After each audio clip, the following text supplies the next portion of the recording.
we do this? How do we actually navigate through all of this? So, in supporting communities, our teams, both our attorneys like Tim, our community democracy team, we often start with the question, where in the process are we? And I personally, I like to use this metaphor to help answer the question, both like, what can I do about this thing? Because it kind of helps to navigate or wade through some different solutions and ideas that we can take.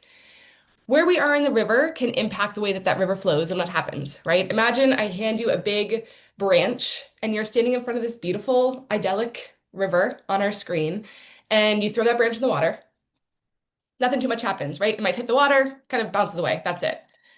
If you walk a few feet upstream and throw that same branch in the water, it might look really nice, but maybe it kind of goes down the path a little bit and it hits some rapids, maybe a little bit unscathed, and then it just keeps moving. Now imagine that you walk a mile upriver and throw that same branch in. So this time you can really see how that one tiny branch can change the way the river flows forever. So that downstream, it's going to look really different because you threw that branch in upstream. Same thing goes with community change. So we're downriver when we kind of throw that branch in, and it's really tough to make that branch make any big change. So this is when we are in communities that are already being hurt or harmed because of something that's already there, right? Maybe it's a cement factory that is leaving a coat of dirt on your cars every morning. Walking upriver, when we're in the mid-river zone, we're hearing rumors that something is trying to happen. Maybe it's something that you don't really want, and so you want to advocate against it. Maybe you just want to make sure that there's transparency or that your ideas are incorporated. But it's kind of like in that rumor phase, right? We open up a newspaper and we're like, oh, wait, this thing is trying to come here. That's when we're mid-river. When we're upriver, these are the ideas and the change that impact the system, right? These are kind of like redoing what Tim was just talking about, getting new folks into council, changing local ordinances or zoning. These are the big proactive changes that are going to help you avoid being mid-river and downriver in the future. And then lastly, obviously, water doesn't just happen by itself. We need our current to move it from one place to the other. So same with our community change, right? Any change, upriver, midriver, downriver, it's going to require that community organizing, some engagement, learning, communications to really drive that change forward. So I want to encourage everyone just spend about like 10 to 15 seconds and reflect back to the ideas that you typed about the things that you're working on, those issues you care about, and where you are in the river. And feel free to just like throw them in the chat. You can be in more than one river spot at once. Maybe you start at one spot and then you move to another spot. That's all good. But again, based off the things that you are currently working on, where do you think you are in the river? And feel free to just throw those in the chat.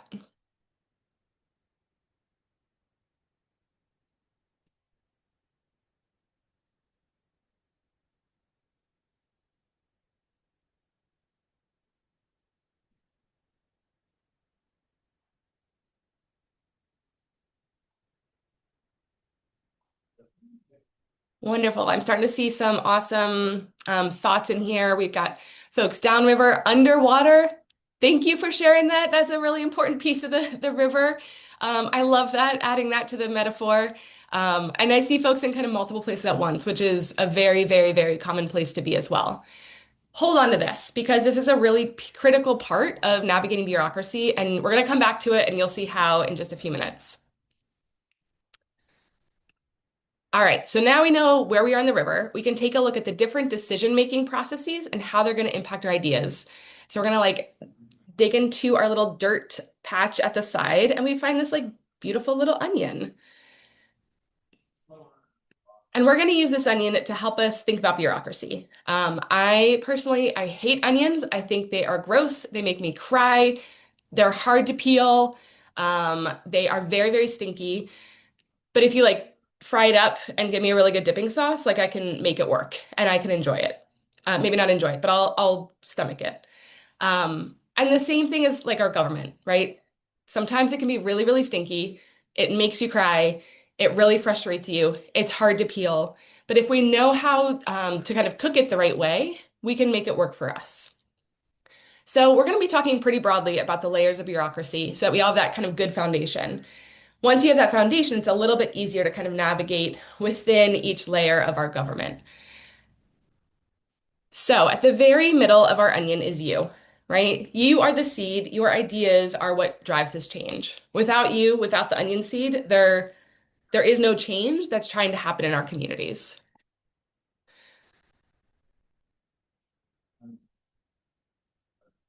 So we're going to start on the outside of our layer, and this is the federal government, right? President, Congress, Senate, Supreme Court.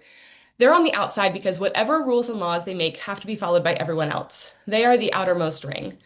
They have decision-making power over things like, money, taxes, foreign affairs, and they give a lot of they give some funds to states for them to kind of operate federal programs. When it comes to decisions about the environment that we live in, for the most part, the federal government mostly creates baseline standards, right? They say, here's the amount of pollution that can be in our air. Here's the amount of pollution that can be in our water. So they are setting those baseline standards. They, at times, will provide guidance or research to help the states. They write a few environmental permits, especially for like big sources or things that cross state borders. And they do a lot of vibe setting, right? Kind of they help drive the conditions that then drive economic development, for example, across the country. So when we look at the onion, I want everyone to see like how far away the federal government is from our seed, right? The federal government is big and massive and like physically furthest away from us at the middle of the onion. And it can be really hard to make big, impactful changes about all those things that you put on our beautiful vision board a few minutes ago. Doesn't mean we shouldn't try and make changes at the federal level. We absolutely should. And, right now, that's something that I know everybody here cares a lot about. It just helps us to strategize and think about how to best navigate it. So that is our outermost layer. Then we move inward toward our states. So our states under the federal layer, which means that they have to follow the laws, regulations, and standards that federal government layer creates. So as long as their laws don't go against the outermost ring of the onion, they can do things like give licenses, oversee state elections, set up local governments. For environmental decisions, the state has a huge amount of decision-making power, right? See how thick that layer of the onion is? Because they take those federal baseline standards and figure out how to meet them. And they do this by regulating industry. So they are the ones giving or denying permits for things like construction, operation of industries. They're the ones who enforce those permit violations. They do a lot of creating incentives, right? Tax breaks, for example, to court different types of economic development. So when we think again about layers of bureaucracy, they have to follow the laws of the federal government, and they have a lot of decision-making power about the things that we care about. All right, moving inward, we got our county or regional layers. So I think you all probably picked up by now, right? The county is going to follow the rules, the regulations, the laws, the standards that the state and the federal government layers give to them. So for environmental decisions, the county doesn't necessarily play as big of a role as others, right? See, it's a pretty slim layer of our onion. They have decision-making power sometimes over things like public health, records, or emergency management. And when we look at environmental decisions, sometimes there's some public health that the county oversees, maybe some solid waste disposal, and then emergency management planning response. So if there's an emergency, how are folks going to be safe in that situation? So again, they follow the rules, laws, standards of state and federal layers. And then lastly, we move into our innermost ring, right? The thickest layer of all, the municipality. So these are the cities, boroughs, townships, villages where we live. They are in charge of things like police and fire, animal control, parks and public works, sometimes transportation, community health, and where and how land can be used. Because they're the most innermost layer, I'm sure you all are putting together, they follow the rules, standards, laws that county, state, and federal layers kind of give and make. They, if we take a look at our onion again, the municipality layer is one of the thickest ones because they hold a lot of power when it comes to community-driven goals and ideas, right? Often through zoning, ordinances, local laws. We're also like physically closest to our municipal layer, right? That seed and this municipal layer are really close together. And so that means that we can have really big impact, right? Because we're closest, it's also the smallest ring, right? Which means that it can get things done quicker. Not as fast as we want them to in the majority of the situations, but quicker than some of that more outer layers. So let's zoom on to this layer a little bit more because it's super, super important, right? And take a look at how municipalities usually function. So the type of municipality you have kind of dictates what different positions are called and the power of the roles. So again, we're talking very broadly right now. But in every single municipality, the power starts from you, right? Just like you were the seed, you are the person who decides who your representatives are, who's your city council, who are your commissioners or your trustees, who your mayor is. And that power really starts with you. Your government decides that things that are going to be happening, right? What's happening in your community by passing ordinances, resolutions, approving the budget. And this really gives kind of the big picture. Here's where our community is going. Here's what our community is going to look like. Typically, this happens through our city council, our supervisors, our commissioners, our trustees. They're called slightly different things depending on where we live. This group of folks also is going to oversee boards and committees to help them do our job. Boards and committees use their expertise. They really make recommendations, in some cases, final decisions about specific topics. These look really different municipality to municipality, but some boards have a lot of decision-making power, like zoning hearing boards.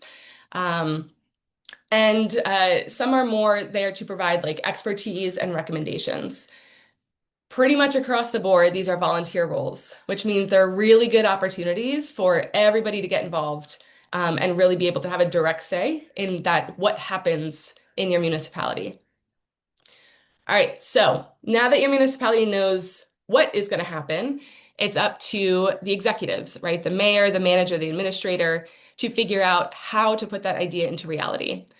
So these folks oversee departments. They create your local budget, right? They take those ordinances that city council signs or approves, they sign them, and then work with municipal departments to create the policies, right? How are we going to get to this thing that we said we were going to do?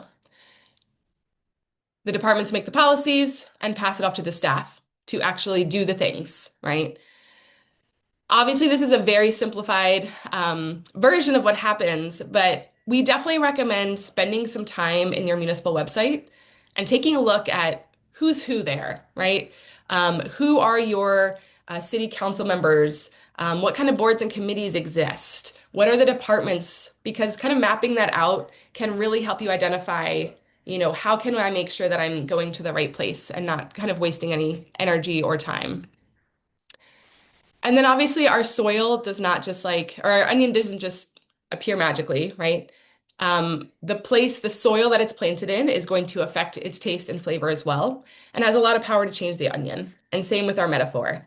The soil is those influencers, the cultures, the norms, and traditions that is going to impact the decisions that happen at all layers of that onion. It's also the regulations, the statutes, the precedents that Tim talked about earlier. So these things all can influence your onion and the ultimate decision that those layers make, right? To change the onion, sometimes you got to change the soil and figure out kind of who bakes up that soil to begin with.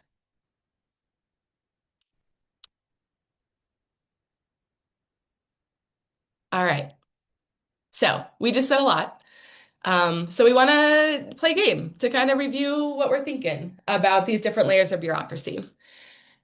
So again, take a minute, either reopen that Menti that we took a look at earlier, or you can rescan the QR code or go to menti.com and put in this code.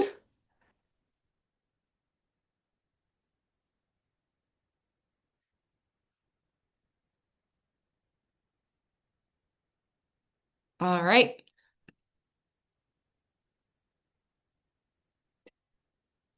It looks like there are folks here. So in just a minute, all right, we got like 22 folks ready to play. This is exciting. We'll see how technology works for us. In just a minute, I'm going to ask a question, and you'll have four choices, either federal, state, county or regional, or municipal. And so for each situation, go ahead and you think like the right layer is to navigate would be for that situation, right? Who has decision-making power over that thing that you're seeing? You do get more points for answering correctly. So we'll see who's kind of bringing it. And after 4 questions, we will see who rises to the top of our bureaucratic leaderboard. Um, those folks, watch out. You might get reached out to for folks by folks to help navigate in their real world. All right, here we go.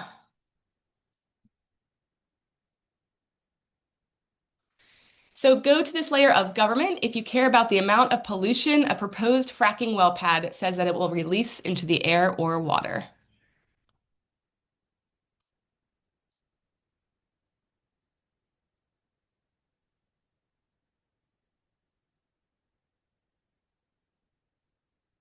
All right. 16 folks navigated very quickly to the correct, I'm going to put correct in quotes, right? Because like Tim said, it's all nuance for all the things. So this is pretty broad. But generally, the state is going to oversee permitting for those fracking well pads to say, this is how much air pollution you are permitted in these situations. Here's the water discharge situation that you are allowed.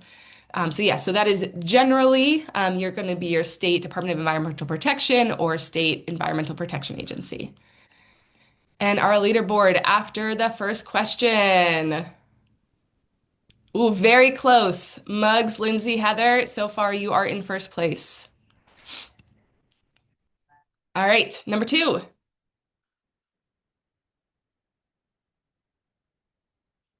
Go to this layer if you want to advocate for stronger protections on forever chemicals or PFAS in source and drinking water across the country.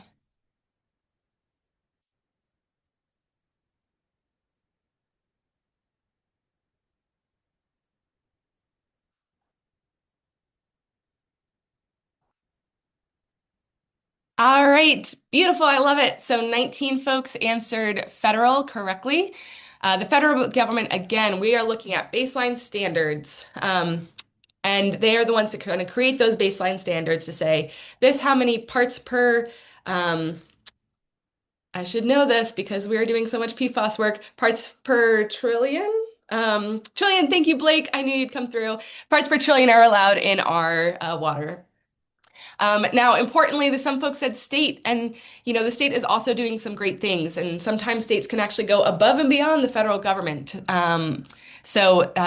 Again, nuance. There is definitely not a right or wrong way to navigate. All right, after question 2, our leaderboard is mixing up a little bit, and we got Heather, Muggs, and Blake in first, second, and third places. All right, question 3.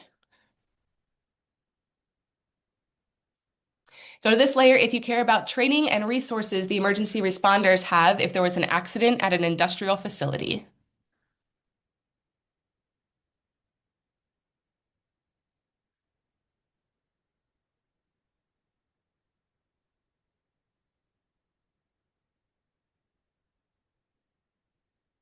Amazing. Yes, county or regional is kind of one of the first places I would navigate toward because every county has to have their emergency response plan.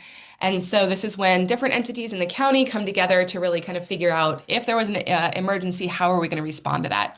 A really good pressure point to make sure that your county is prepared and thinking about how to best respond in case of a natural or man-made disaster. So great job navigating toward the county or regional. Taking a look at our leaderboard after the first 3 questions, we got one more to go, and we got Muggs, Heather, and Pingu, or Penguin, I'm assuming Pingu stands for, in the lead so far. All right, and then last question. Let's see where we should go to if you care about where a proposed industrial facility will be located and the requirements it has to follow to be built.